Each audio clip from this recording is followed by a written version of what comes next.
시편 28편 7절에 보면요, 다윗의 이런 고백이 있어요. 여호와는 나의 힘과 나의 방패시니 내 마음이 저를 의지하여 도움을 얻었다. 하나님의 백성들이요, 하나님의 도움을 어떻게 하면 얻느냐? 하나님을 의지하면 도움을 얻습니다. 하나님의 백성인 내가 가만히 있으면요, 하나님이 도와줄까요? 거의 안 도와줍니다. 하나님 오늘도요, 도와줄 사람이 많아가지고 바쁩니다. 가만히 있는 사람을 하나님이 도와주시는 게 아니에요. 하나님은 가만히 있는 사람을 보면서 척은히 여기고 안타깝게 생각할 뿐입니다. 근데 하나님 도와주세요 하고 의지하는 사람을 하나님이 도와줍니다. 그래서 예수님이 말씀하시기를 천국은 침노하는 자의 것이다 그랬어요. 더 원문으로 말하면 천국은 침노를 당한다 그랬어요. 다시 말하면 예수 자신은 침노를 당한다 그랬어요. 그래서 예수를 침략한 사람이 누굽니까? 삭개오입니다. 바디메오입니다. 12의 혈루증을 앓는 여인입니다. 또 백부장 누구야? 그 백부장 있잖아요, 그죠? 네? 야이로. 내년에 성경 퀴즈 한번 할까요? 네, 백부장 야이로. 이런 사람들 다 뭐 주님이 도와주시겠지, 주님이 살려주시겠지, 가만히 앉아 있었던 사람이 아닙니다. 도와주실 주님에게 찾아갔어요. 가서 찔렀어요. 콕콕 찔렀습니다. 네. 성경에 또 강청하는 자의 기도는 악한 자라도 들어준다 그랬어요.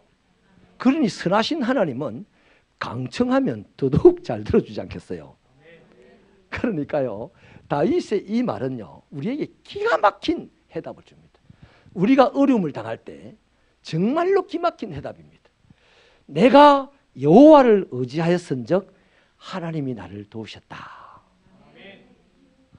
여러분, 하나님이 나를 도와주셨어요 이래 간증하면요, 사람들이 아무도 안 믿어요. 제 수로 좋아졌겠지랍니다. 그런데 내가 하나님을 의지했더니 하나님이 나를 도와주십니다 이러면요, 방법을 알고 자기도 하나님을 의지해보자 하는 시험을 하게 됩니다. 하나님이 도와주는가 안 도와주는가 보자 하면서 하나님을 의지하고 하나님을 찾아서 자꾸만 침략해 들어가는 거죠. 오늘 우리가 여러 가지로 어려운 시대에 살고 있다면 뭐 해야 됩니까? 따라합시다. 고통이 깊을 때라면 기도의 깊은 자리에 들어갈 때이다. 그게 성도가 살아가는 도리 아닙니까? 네. 여러분, 병이 들었어요.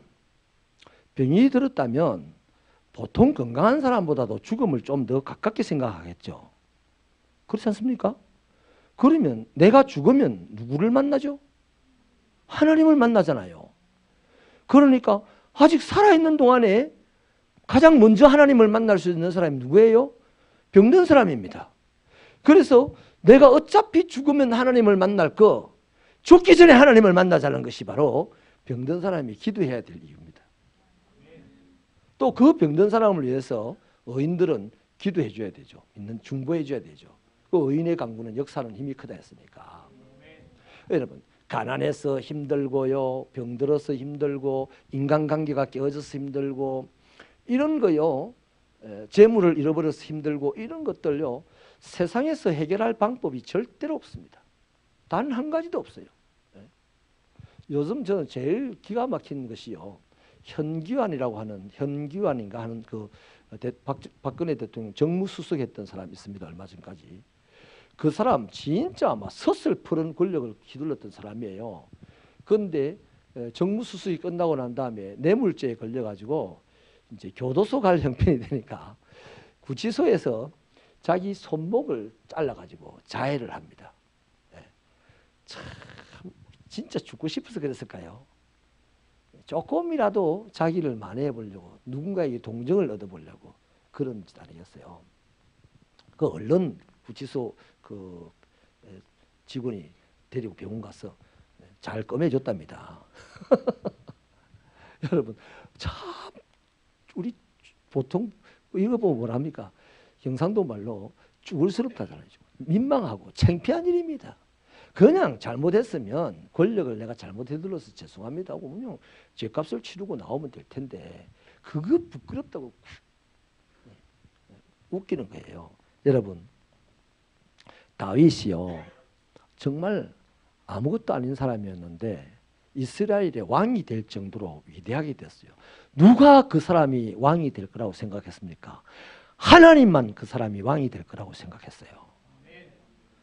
형님들도 아버지도 신령한 사무엘 선지자도 아무도 왕이 될 거라고 생각 안 했어요. 그런데 딱 한 분 하나님은 다윗을 왕이 될 거라 생각했어요. 그 하나님의 뜻대로 이루어진 거다 이 말이에요. 그런데 재밌는 것은 다윗이요 하나님의 말씀을 사무엘 선지자를 통해서 전달받고 왕이 될 것이라는 기름 부음을 받은 이후에 하나님의 뜻을 받아들입니다. no thank you. 나는 왕 같은 거 필요 없어요. 나는 염소 한 500마리 있으면 돼요. 이래 안 했어요. 그럼 좋은 사람입니다. 그죠? 저는 우리 새벽교회 성도들이 좋은 사람들입니다. 근데 좋은 사람 별로 쓸데없어요. 좋은 사람 금방 악해질 수도 있어요. 우리가 좋은 사람이라면 그 다음 어디를 향해 나가야 됩니까? 위대한 사람으로 꿈을 가지고 달려가야 되는 거예요.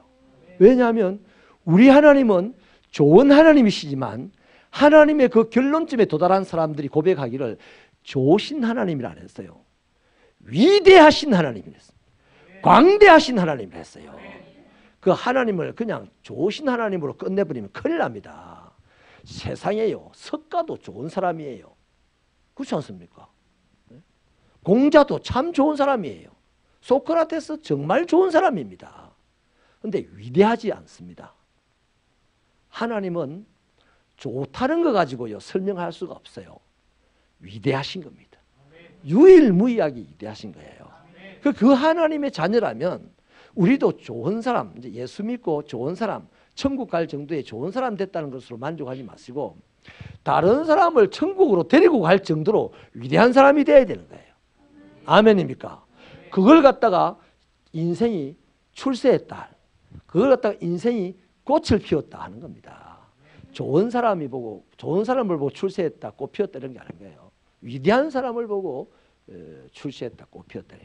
영호야, 이 지역에서 제일 괜찮은 병원 세강병원에 지금 들어가서 좋은 사람이니까 들어간 거야. 그냥 거기 머물러 있으면 좋은 사람으로 머물러 있으면 그냥 허접한 사람이야. 좋은 정도로 끝나. 그러나 거기에서 점점 올라가면 위대한 사람이 되는 거예요.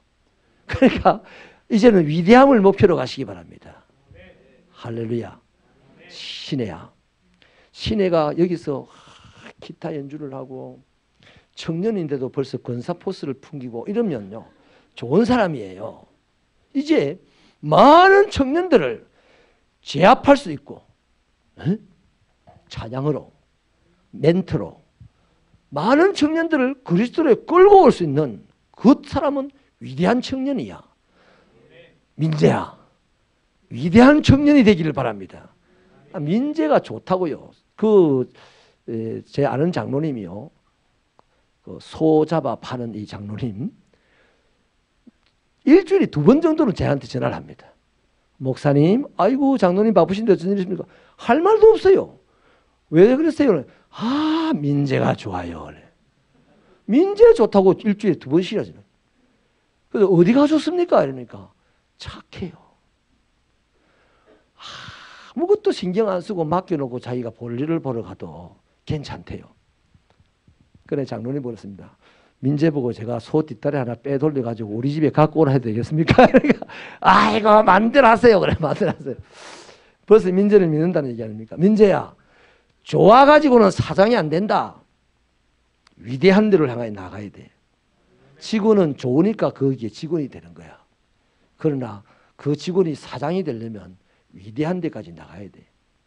우리 새벽교회 성도 여러분 위대함을 바라보시게 되기를 바랍니다. 우리 새벽교회가 좋은 교회입니다. 그러나 좋은 교회는 세상에 많아요. 위대한 교회가 되어야 됩니다. 아멘입니까? 오늘 바울이라는 사람은요 참 나름대로 좋은, 그 시대에 좋은 사람이었어요. 사울일 때도 인정받고 좋은 사람이었어요. 또 예수님의 은혜를 그 정도로 받을 정도니 하나님이 참 좋아한 사람 아니겠습니까? 사람, 예수 믿는 사람 죽이는 사람도 하나님이 크게 쓰시려고 미리 계획을 하고 있었으니까 좋은 사람이었어요. 그런데 이 사람이 위대한 사람이 되는 거예요. 위대한 사람. 온 세상에 그냥 꽃봉오리가 폭 피어 올라오듯이 바울이 지나가는 곳마다, 죄송합니다, 우리 달봉이하고 제가 산에 올라가면요, 달봉이가 보통 기분 좋으면 한 4번 정도 똥을 쌉니다. 가다가. 근데 꼭 이 녀석이요, 길에서 안 싸요. 딱 숲을 같이 가해가지고 뺑 돌다 딱 거기 싸. 근데 희한하게 숲을 위에다 딱 쌉니다. 자기 흔적을 남기는 거죠. 근데 달봉이가 지나간 자리를 보면요, 달봉이 똥은 굵어요. 잘 있습니다. 보입니다. 에? 사도 바울이 지나간 자리는요, 꽃 봉오리가 볼록볼록볼록 생기듯이 교회들이 볼록볼록볼록 생겨났다니까. 그게 위대한 거예요. 사도 바울이 좋아서 예수 믿고 좋은 사람 됐어요.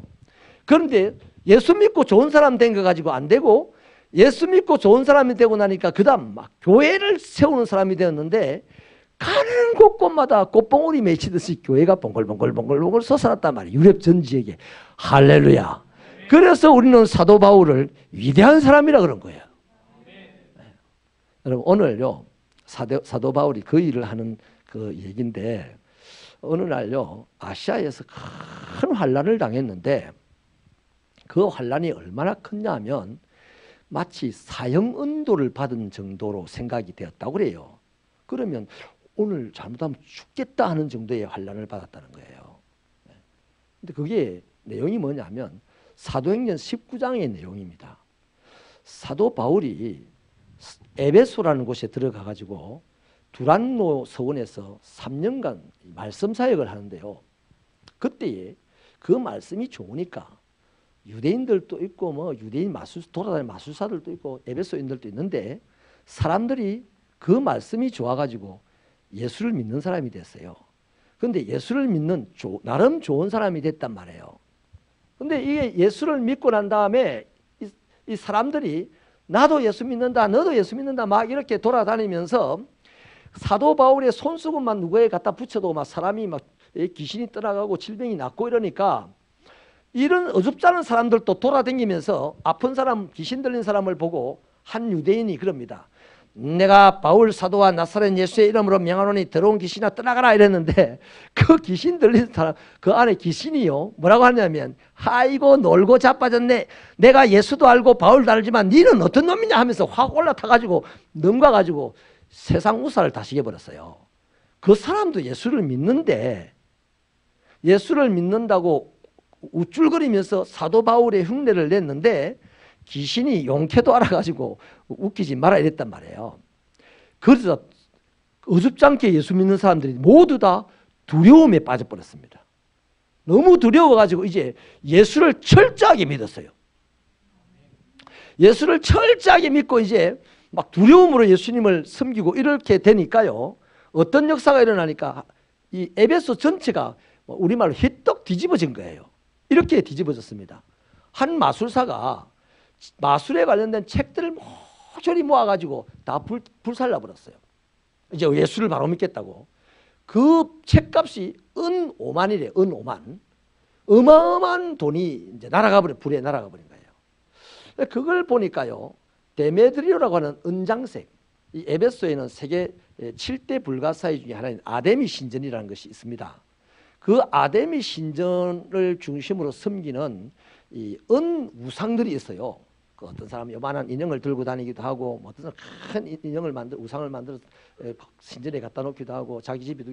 그러니까 은으로 말미암은 경제가 에베소 전체 경제를 큰 비중을 차지한다 이 말이에요.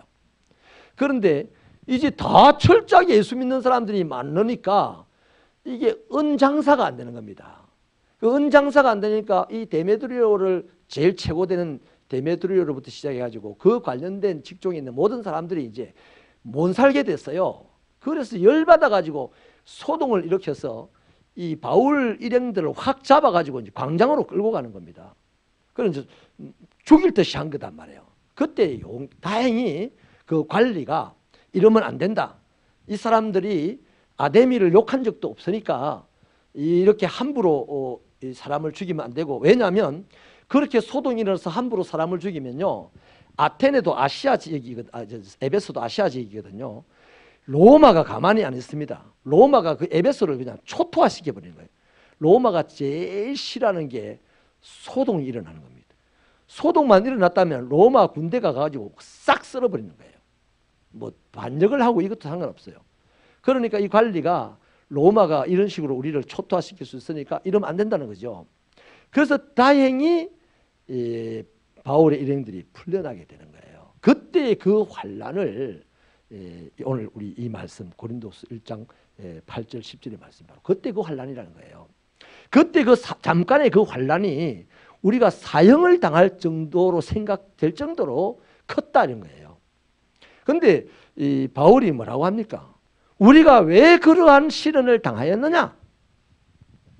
그 말씀 8절 우리 한번 읽어볼래요? 8절 9절요. 9절 시작. 우리는 우리 자신이 사형 선고를 받은 줄 알았으니 이는 우리로 자기를 의지하지 말고 오직 죽은 자를 다시 살리시는 하나님만 의지하기에. 아멘. 이제 지나고 보니까 하나님께서 그러한 환난과 시련을 당하게 하신 이유는 죽은 자 가운데서 살리시는 이인 하나님을 의지하게 하려 합니다. 만약에 바울이요 그때 이런 소동이 없었다면, 야, 내 손수건만 만져도 병이 낫는다.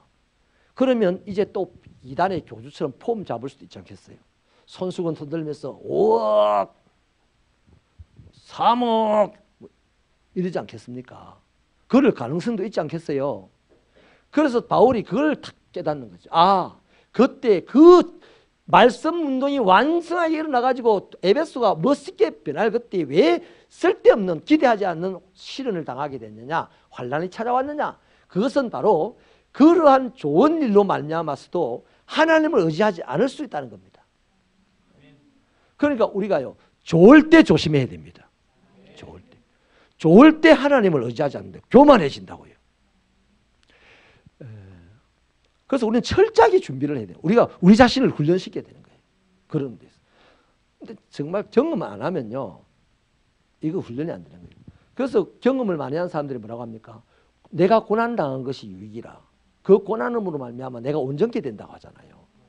야고보 사도도 야고보서 1장에서 그럽니다. 너희가 내 사랑하는 형제들아, 너희가 여러 가지 시련을 당하거든 온전히 기뻐라. 그냥 기뻐라가 아니고 온전히 기뻐, 완벽하게 기뻐라는 겁니다. 그래서요 하나님을 의지하면 인생이 꽃을 피운다 이 말이에요. 아멘이십니까? 시련의 때가요 꽃이 필 때입니다. 얘만 들고 마칠게요. 요셉이 보십시오.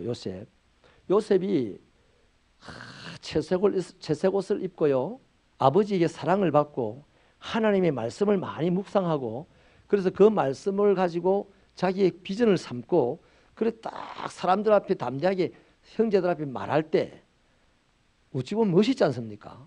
그때 요셉의 인생이 꽃이 핍니까?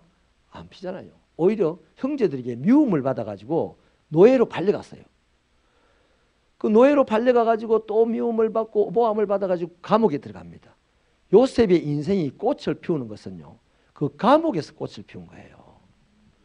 여러분 생물학적으로도 실제 꽃도요 밤에 핍니다.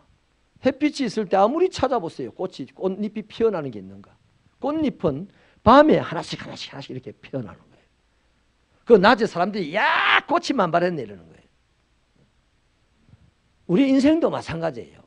우리 인생이 꽃이 피는 것은 내가 좋을 때, 내가 잘 나갈 때 꽃이 피는 게 아니고 내 인생이 밤일 때 꽃이 핀다 말이에요. 내 인생이 시련을 당할 때 꽃이 피는 거예요. 네? 다윗 보십시오. 소년일 때에 용감하게 아무도 못 이기는 골리앗을 쳐 죽이고 두 손을 바짝 들고 V자를 하면서 승리는 우리의 것이다 하고 이럴 때 말이죠. 누가 봐도 그 사람의 인생이 꽃이 필 것 같잖아요. 근데 그때 꽃이 폈습니까? 아닙니다. 그때 사울 왕의 미움을 받아가지고 10년이 넘는 세월 동안 죽으라고 고생을 합니다. 꽃이 피기는커녕. 그 다윗이 언제 꽃이 피느냐? 시편 28절에 보니까 내가 사망의 엄침한 골짜기를 다닐지라도 해를 두려워하지 않을 것은 이럽니다. 그러니까 다윗은 죽을 고생을 하는 자리를 지금 헤매고 있어요. 환난을 당하고 있단 말이에요. 그때 그 고생을 두려워하지 않는데요. 이유는 하나님이 나와 함께 하시기 때문이다 그래요. 여러분, 누가 하나님이 나와 함께 하신다고 말할 수 있어요? 천에 없어도요. 그 말 할 수 있는 사람은 오늘 내가 하나님을 의지할 때, 내 쪽에서 먼저 하나님을 의지할 때 하나님이 나와 함께 하신다고 말할 수 있는 사람이 되는 거예요. 내 쪽에서 하나님을 의지하지 않을 때는 뭐라고 말하는지 압니까? 주여 함께하여 주세요 이렇게 부탁합니다. 함께하여 달라고 부탁을 해요. 그런데 내가 하나님을 의지한다면 부탁이고 자시고 없어요. 하나님이 나와 함께한다는 것을 깨닫게 돼요. 아멘입니까? 그래서 사망의 그 엄침한 골짜기에서 해를 두려워하지 않는 자가 된 거예요. 그 세월 10몇 년의 세월 동안, 그 시련의 세월 동안 하나님을 의지하면서 그 인생이 꽃이 하나씩 피는 거예요. 하나씩. 그 꽃이 활짝 피니까 그때 마침 세월이 지나서 사울이 죽어버리는 거예요. 이스라엘 백성들이 다윗을 불러다가 유대의 왕으로 세우는 겁니다. 할렐루야. 여러분, 오늘 우리 시대에요. 역사 속에서도 마찬가지예요. 모든 사람들이요. 환난을 당할 때가 인생이 멋있게 꽃필 때입니다. 그 환난이 지나가기 전에 내가 지나가지만은 현규환이 같은 경우는 권력이 없어지고 수사를 받으니까 환난이 찾아오니까 그게 두렵고 부끄러워가지고 지가 먼저 지나가 버리려고 자해를 했지 않습니까? 우리는 누구를 의지한다? 하나님을 의지하니까 환난이 와도 그 환난은 곧 지나가리라 생각하면서 하나님을 의지하는 사람은 그 환난의 시간에 잠잠히 기다릴 줄 압니다. 그래서 뭐라 합니까? 나중에 내가 여호와를 기다리고 기다렸더니 여호와께서 나를 기가 막힐 수렁에서 건져주시고 나를 높은 데 세워주시고 나로 하여금 사슴과 같이 뛰어놀게 하시더라. 그 고백을 하게 되는 거예요. 말씀을 마치겠습니다. 오늘 우리가 어려운 시대에 살면서 오랫동안 지금 어려움이 계속해서 가중되어 있어요. 이 어려운 시대에도 하나님이 살아계신다는 것을 믿지 않습니까? 그러면 시절이 어렵다면 하나님을 의지하십시오. 시절이 어려우면 여태까지 의지했던 거 그냥 놔두고 그 소용이 없더라는 거 아닙니까? 그거 놔두고 이제 하나님을 의지하는 겁니다. 하나님을 의지하는 게 뭡니까? 하나님을 찾는 거예요. 하나님 어디 계십니까? 욥은요 그렇게 시련을 당할 때 하나님이 오른쪽에 계신가? 하나님이 왼쪽에 계신가? 여리 보고 저리 봐도 하나님이 안 보이더라 했습니다. 그래요. 하나님이 안 보인다는 표현은 사실입니다. 근데 욥이요 하나님 없더라 이렇게 안 합니다. 근데요 진짜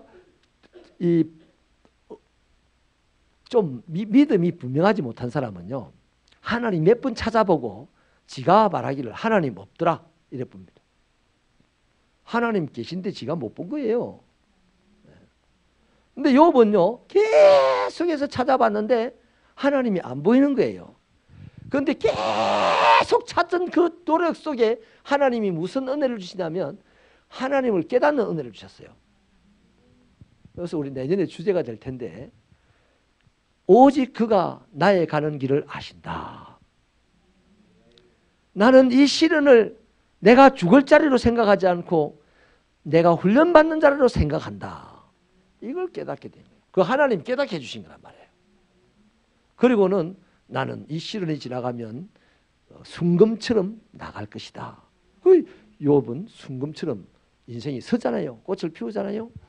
요셉도 그 감옥에서 하나님을 의지하고 참았어요. 하나님을 의지하고 기다렸어요. 하나님을 의지했기 때문에 자기가 힘든 것도 사실인데 다른 힘든 일을 시켜도 군소리 안 하고 합니다. 하나님을 의지했다는 증거죠. 그게 꽃이 피고 꽃이 피고 꽃이 피어서 나중에 소문이 나게 되는 겁니다. 아, 요셉이라는 사람이 있더라. 불러라. 네가 총리해라 해야 되는 거예요. 할렐루야. 자, 우리 새벽교회 성도 여러분 한번 따라 하십시다. 어렵다. 하나님을 더 의지하자. 하나님 의지하는 것은요, 계속 하나님을 찾아보는 겁니다.